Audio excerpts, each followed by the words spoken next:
Hello dear students, welcome to my English class. আজকে আমি class 7 lesson 4টা পড়াবো। চলো শুরু করা যাক। The beauty and the beast.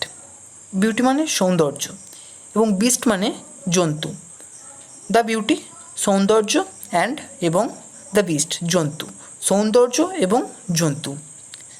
প্রথমে দেখো এখানে কিছুটা এই গল্পটা সম্বন্ধে কিছু বলা আছে। The beauty and the beast is a traditional fairy tale of France and is not authored by anyone specific. The Beauty and the Beast is a traditional fairy tale. মানে এই যে গল্পটা the beauty and the beast, এটা একটা traditional fairy tale, মানে ঐতিহ্যবাহী একটা রূপকথার গল্প। ফেয়ারি টেলস মানে রূপকথার গল্প। অফ ফ্রান্সের, ফ্রান্স নামক যে দেশ সেই দেশের। And is not authored by anyone specific. Author মানে তোমরা জানো লেখক। তো এই যে গল্পটা, এটার কোনো নির্দিষ্ট স্পেসিফিক বা নির্দিষ্ট কোনো লেখক নেই। It was retold by several famous writers. It was retold, told মানে বলা, রিটোল্ড মানে বারবার বলা বা পুনরায় বলা। ইট ওয়াজ রিটোল্ড, এটা বারবার বলা হয়েছে, by several famous writers. Several মানে অনেক, মানে একটা নয় একাধিক, একাধিক বিখ্যাত লেখকের দ্বারা এই গল্পটা বলা হয়েছে। Animation film have also been made on this story. Animation film মানে হচ্ছে কার্টুন যে সিনেমা হয়, তো সেই সিনেমা তৈরি করা হয়েছে এই গল্পটার ওপর। এবার চলে এসো মেন টেক্সটে। Unit 1। Once upon a time a wealthy merchant lived in a big mansion with his 3 daughters. Once upon a time, একদা কোনো এক সময়ে, এ ওয়েলদি মার্চেন্ট, ওয়েলদি মানে হচ্ছে সমৃদ্ধশালী, আর মার্চেন্ট মানে বণিক। একদা কোনো এক সময় একজন সমৃদ্ধশালী বণিক lived in a big mansion, বাস করতেন, ইন এ বিগ ম্যানশন একটা বড় প্রাসাদে, ম্যানশনের প্রাসাদ। উইথ হিজ 3 daughters, তার 3জন কন্যাকে নিয়ে, অর্থাৎ তার 3জন কন্যা ছিল। All of them were very beautiful, তাদের প্রত্যেকেই ছিল খুবই সুন্দরী। দ্য ইয়াংগেস্ট গার্ল ওয়াজ বেলি, ইয়াংগেস্ট মানে সবচেয়ে ছোটো যে, দ্য ইয়াংগেস্ট গার্ল সবচেয়ে ছোটো মেয়ে, তার নাম ছিল Belle. She was known for her loveliness and for being pure at heart. She was known, সে পরিচিত ছিল, ফর হার লাভলিনেস, লাভলিনেস মানে তার সৌন্দর্য, and for being pure at heart এবং হার্ট থেকে অর্থাৎ হৃদয় থেকে, পিওর অর্থাৎ শুদ্ধ। Her sisters in contrast were wicked and shellfish.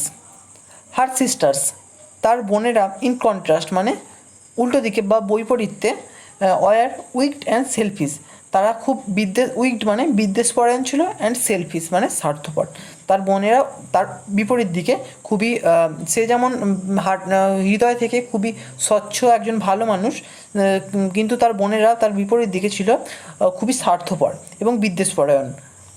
But their fortune soon changed, but মানে কিন্তু, দেয়ার ফরচুন মানে ভাগ্য, সুন চেঞ্জ খুব তাড়াতাড়ি পরিবর্তন হয়ে গেল। The merchant lost all his wealth in a tempest on sea. The merchant বণিক লস্ট অল হিজ ওয়েলথ, তার সমস্ত সম্পত্তি বা ধনসম্পদ হারালো, in a tempest on sea. Tempest মানে একটা ঝড়, অন সি একটা সামুদ্রিক ঝড়ে সেই বণিক তার সমস্ত সম্পদ হারিয়ে ফেললো। So he and his daughter started to live in a small farmhouse in a village. So সুতরাং he and his daughters, তিনি এবং তার কন্যারা, স্টার্টেড শুরু করলেন, টু লিভ বাস করতে, in a small farm house একটা ছোট্ট খামার বাড়িতে, ইন এ ভিলেজ একটা গ্রামে। They had to work hard for their living. They had to work, এই যে হ্যাড টু কোনো কিছুকে জোর দিয়ে বোঝাতে ব্যবহৃত হয়। এটা পাস্ট টেন্সে আছে তাই হ্যাড টু আছে। এটা যদি প্রেজেন্ট টেন্সে থাকতো তাহলে হ্যাভ টু বা হ্যাজ টু থাকতো। এখানে দে আছে, দেয়ের ক্ষেত্রে আমরা জানি দে যেহেতু প্লুরাল তাই হ্যাভ টুই হতো, তো এখানে হ্যাড টু আছে, অর্থাৎ দে হ্যাড টু ওয়ার্ক, তাদেরকে কাজ করতে হতো, হার্ড কঠিন, তাদেরকে কঠিন কাজ করতে হতো বা কঠিন পরিশ্রম করতে হতো, ফর দেয়ার লিভিং তাদের বাঁচার জন্য। সাম ইয়ার্স লেটার, কিছু বছর পরে, দ্য মার্চেন্ট হার্ড, বণিক শুনলেন, দ্যাট যে one of his trading ships had return to port one of his trading ships. Trading মানে হচ্ছে ট্রেড মানে বাণিজ্য করা, তো এখানে ট্রেডিং শিপ মানে বাণিজ্যবাহী যে জাহাজ সেইটা had return to port, port মানে বন্দর, সেই বাণিজ্যবাহী জাহাজটা বন্দরে ফিরেছে। Somehow it had escaped the violent storm. Somehow কোনো প্রকারে ইট হ্যাজ এসকেপড এটা পালিয়ে এসেছে দ্য ভায়োলেন্ট স্টর্ম, ওই যে ভয়ঙ্কর যে স্টর্ম অর্থাৎ ঝড়, সামুদ্রিক ঝড়, সেই সামুদ্রিক ঝড় থেকে কোনো প্রকারে রক্ষা পেয়েছে। Hence the merchant decided to return to the city to discover whether it still content anything of value. Hence এই কারণে দ্য মার্চেন্ট ডিসাইডেড বণিক স্থির করলেন টু রিটার্ন ফিরে যেতে টু দ্য সিটি শহরে, টু ডিসকভার খুঁজে বের করতে, whether it still content, whether মানে কিনা, whether it still content anything of value, এতে আর কিছু ভ্যালু মানে মূল্যবান, মূল্যবান কোনো কিছু আছে কিনা সেটা, এই যে বললাম হোয়েদার মানে কিনা, এই তো হোয়েদার ইট স্টিল কন্টেন্ট এটা এখনও কিছু ধরে রেখেছে কিনা, এনিথিং অফ ভ্যালু মূল্যবান কিছু এখনও ধরে রেখেছে কিনা সেটা দেখতে বণিক শহরে গেল, যাতে তার সেই যে বাণিজ্যবাহী যে জাহাজটা ফিরে এসেছে সামুদ্রিক ঝড়ের কবল থেকে, সেই সামুদ্রিক ঝড়ের সেই জাহাজটিতে কিছু মূল্যবান জিনিস আছে কিনা সেটা খোঁজার জন্য তিনি গেলেন। Before living he asked his daughters. Before living মানে যাওয়ার আগে, হি আস্কড তিনি জিজ্ঞেস করলেন হিজ ডটার্স তার কন্যাদেরকে। কি জিজ্ঞেস করলেন দেখো, do you want me to bring an gift upon my return. তোমরা কি চাও আমি যখন ফিরবো তখন তোমাদের জন্য কিছু উপহার নিয়ে আসি। বোথ হিজ এল্ডার ডটার্স, বোথ মানে দুজনে, বোথ হিজ এল্ডার ডটার্স তার দুজন যে বড় মেয়ে ছিল, asked for jewels and fine dresses, তারা কী করলো, আস্কড ফর জুয়েলস, জুয়েল মানে কি গহনা এবং ফাইন ড্রেসেস মানে সুন্দর জামা কাপড়ের জন্য তার বাবাকে বলল। বাট বেলি সেড, কিন্তু বেলি বলল, ফাদার বাবা, প্রমিস মি আমাকে কথা দাও, you will bring me a rare rose, তুমি আমার জন্য একটা দুর্লভ গোলাপ আনবে। রেয়ার মানে হচ্ছে দুর্লভ, দুর্লভ গোলাপ আনবে। দ্যাট ডাজ নট গ্রো, যেটা গড়ে ওঠে না in this part of the country, যেটা কান্ট্রি অর্থাৎ দেশের এই অংশে পাওয়া যায় না বা এই অংশে জন্মায় না। Having agreed to her request, তার যে প্রার্থনা বা রিকোয়েস্ট তার সঙ্গে সম্মত হয়ে the merchant set of for the city, set of মানে পাড়ি দেওয়া, বণিক কী করলেন ওই শহরে যাওয়ার জন্য পাড়ি দিলেন। When he reached the city he found to his dismay. When he reached the city, যখন তিনি শহরে পৌঁছলেন, হি ফাউন্ড তিনি দেখলেন, টু হিজ ডিসমে, ডিসমে মানে হতাশা, তিনি তার হতাশাকে দেখলেন, that his ships cargo had been seized to pay his debts. কী দেখলেন, দ্যাট যে হিজ শিপস কার্গো তার জাহাজের, কার্গো মানে মালপত্র, হ্যাড বিন সিজড মানে সিজ মানে বাজেয়াপ্ত করা, সিজড মানে বাজেয়াপ্ত করা হয়েছে, টু পে হিজ ডেবটস, ডেবটস মানে তার ঋণ বা কর্য পরিশোধ করার জন্য তার জাহাজের যে সমস্ত জিনিস ছিল সেই সমস্ত জিনিসকেই বাজেয়াপ্ত করা হয়েছে। So he was left with no money to buy any present for his daughters. সুতরাং he was left with no money to buy any present of his daughter, তিনি কোনো টাকা পয়সা ছাড়াই সেই জায়গাটা ছাড়লেন, এবং যেহেতু তার কাছে টাকা পয়সা নেই তাই তিনি কোনো গিফট অর্থাৎ উপহারও তার মেয়েদের জন্য নিয়ে যেতে পারবেন না। হোয়াইল রিটার্নিং, ফেরার সময়, he lost his way in a forest. He lost তিনি হারালেন, হিজ ওয়ে তার রাস্তা, ইন এ ফরেস্ট একটা জঙ্গলের মধ্যে। সিকিং শেল্টার, সিক মানে খোঁজা, সিকিং শেল্টার মানে আশ্রয় খুঁজে। হি কেম অ্যাক্রস এ দার্জিলিং প্যালেস। হি কেম অ্যাক্রস তিনি সামনে এলেন, এ দার্জিলিং প্যালেস একটা ঝকঝকে বা চকচকে প্রাসাদের সামনে। অ্যান্ড এন্টার্ড ইট এবং এটার মধ্যে প্রবেশ করলেন। ইনসাইড ভিতরে, he found tables laden with food and drink. Inside ভেতরে, হি ফাউন্ড তিনি খুঁজে পেলেন বা দেখতে পেলেন, টেবিলস মানে কয়েকটা টেবিল তিনি দেখতে পেলেন, ল্যাডেন মানে সাজানো ছিল, with food and drink food অর্থাৎ পানীয় এবং ফুড মানে খাবার এবং ড্রিঙ্ক মানে পানীয়, খাবার এবং পানীয় দিয়ে সেই টেবিলগুলো সাজানো ছিল। which had apparently been left for him by the palace's unseen owner. which had apparently been left, যেটা দেখে মনে হচ্ছিল, অ্যাপারেন্টলি মানে যেটা দেখে মনে হচ্ছিল, বিন লেফট ফর হিম, যেটা যেন তার জন্যই রাখা আছে সেগুলো, বাই দ্য প্যালেসেস আনসিন ওনার, মানে প্যালেসেস আনসিন ওনার মানে আনসিন মানে যাকে দেখা যায় না, কি অদৃশ্য মালিকের দ্বারা সেই প্রাসাদের সেই খাবারগুলো সেই বণিকের জন্য যেন রাখা হয়েছিল বলে মনে হচ্ছে। The merchant accepted his gift, বণিক কী করলেন, তার যে সেই উপহারটা সেটা তিনি গ্রহণ করলেন। যেহেতু তিনি একই হতাশার মধ্যে ছিলেন এবং তারপর বাড়ি ফেরার সময় রাস্তাও হারিয়ে ফেলেছেন, নিশ্চয়ই তার অনেক খিদেও পেয়েছে, তো তিনি প্রাসাদটি দেখতে পেয়ে হঠাৎই প্রাসাদের মধ্যে ভেতরে ঢুকে এলেন এবং সামনে খাবার সাজানো দেখতে পেয়ে তিনি মনে করলেন যে এটা মনে হয় তার জন্যই রাখা আছে এবং তাই তিনি এটাকে গ্রহণ করলেন। Ate to his heart's content and spend the night at the palace. খেলেন টু হিজ হার্ট কন্টেন্ট মানে হৃদয় ভর্তি করে খেলেন, মানে মন ভরে খেলেন আর কি। অ্যান্ড স্পেন্ড দ্য নাইট এবং রাত্রিটা কাটালেন অ্যাট দ্য প্যালেস, ওই প্রাসাদেই রাত্রিটা কাটালেন।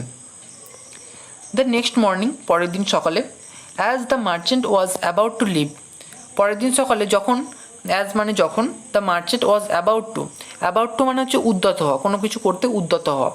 As the merchant was about to leave, যখন তিনি জায়গাটা ছাড়তে উদ্যত হলেন, হি স তিনি দেখতে পেলেন এ রোজ গার্ডেন, একটা গোলাপের বাগান। অ্যান্ড রিকল্ড দ্যাট বেলি had desired A rose. Recalled মানে স্মরণ করা, রিকল্ড মানে স্মরণ করলো, রিকল মানে স্মরণ করা, রিকল্ড আছে এখানে পাস্ট টেন্স, তাই স্মরণ করলো। বণিক স্মরণ করতে পারলো দ্যাট যে বেলি had desired A rose, desire মানে ইচ্ছে প্রকাশ করা। বেলি তার ছোটো মেয়ে তার কাছে একটা গোলাপের ইচ্ছে প্রকাশ করেছিল। Upon picking the loveliest rose, the merchant suddenly came face to face with a hideous beast. Upon picking তোলার পর, দ্য লাভলিয়েস্ট রোজ ওই সুন্দর দেখতে গোলাপটা, সবচেয়ে সুন্দর গোলাপটা, লাভলিয়েস্ট এটা হচ্ছে সুপারলেটিভ ডিগ্রি মানে সবচেয়ে সুন্দর যেটা, লাভলিয়েস্ট রোজ সবচেয়ে সুন্দর গোলাপ। দ্য মার্চেন্ট সাডেনলি বণিকটি হঠাৎ করে came face to face with a hideous beast. Hideous মানে হচ্ছে ভয়ঙ্কর, আর বিস্ট মানে জন্তু, এটা আমি আগেই বলেছি। তো যেই গোলাপটা সবচেয়ে সুন্দর দেখতে যে গোলাপটা, সেটা তোলার পরেই হঠাৎ করেই বণিক একটা ভয়ঙ্কর জন্তুর মুখোমুখি হলো। হি টোল্ড দ্য মার্চেন্ট, সে বণিককে বলল, last night you are hungry and শেল্টারলেস।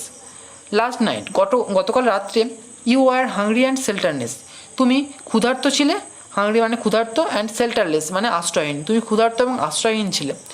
I gave you food, আমি তোমাকে খাবার দিয়েছিলাম। শেল্টার অ্যান্ড কমফর্ট, আশ্রয় দিয়েছিলাম এবং আরাম দিয়েছিলাম। And now you are taking my most precious position after accepting my hospitality. And now এবং এখন, ইউ আর টেকিং অ্যাওয়ে আপনি নিয়ে যাচ্ছেন দূরে, মাই মোস্ট প্রিসিয়াস পজিশন, প্রিসিয়াস মানে হচ্ছে মূল্যবান, আমার সবচেয়ে মূল্যবান, আর পজিশন মানে হচ্ছে অধিকার, আমার সবচেয়ে মূল্যবান যে অধিকারের জিনিস সেটা আপনি দূরে নিয়ে যাচ্ছেন। আফটার অ্যাকসেপ্টিং দ্য হসপিটালিটি, গ্রহণ করার পরে আমার আতিথেয়তা, হসপিটালিটি মানে হচ্ছে আতিথেয়তা, আমার আতিথেয়তা গ্রহণ করার পরেও আপনি আমার এই মূল্যবান জিনিসটাকে দূরে নিয়ে যাচ্ছেন। You must die for your conduct, you must die আপনি অবশ্যই মরবেন, ফর ইউর কন্ডাক্ট আপনার এই আচরণের জন্য, কন্ডাক্ট মানে আচরণ। The merchant begged to be set free. Beg মানে প্রার্থনা করা, তো এখানে বেগড আছে অর্থাৎ প্রার্থনা করলেন, বণিক প্রার্থনা করলেন টু বি সেট ফ্রি, মুক্ত হওয়ার জন্য। হি আর্গুড তিনি যুক্তিতে বোঝাতে চাইলেন দ্যাট যে he had only picked the rose, তিনি এই গোলাপটা তুলেছিলেন শুধুমাত্র অ্যাজ এ গিফট, একটা উপহার হিসেবে, ফর হিজ ইয়াংগেস্ট ডটার বেলি, তার ছোটো মেয়ে বেলির জন্য। অর্থাৎ তিনি এই যে গোলাপটা তুলেছেন সেটা তিনি শুধুমাত্র তার ছোটো মেয়ে বেলির জন্য একটা উপহার স্বরূপ তুলেছিলেন, এটাই তিনি যুক্তি দিয়ে সেই জন্তুটিকে বোঝাতে চাইছেন। At last the beast agreed, সবশেষে জন্তুটি সম্মত হলো।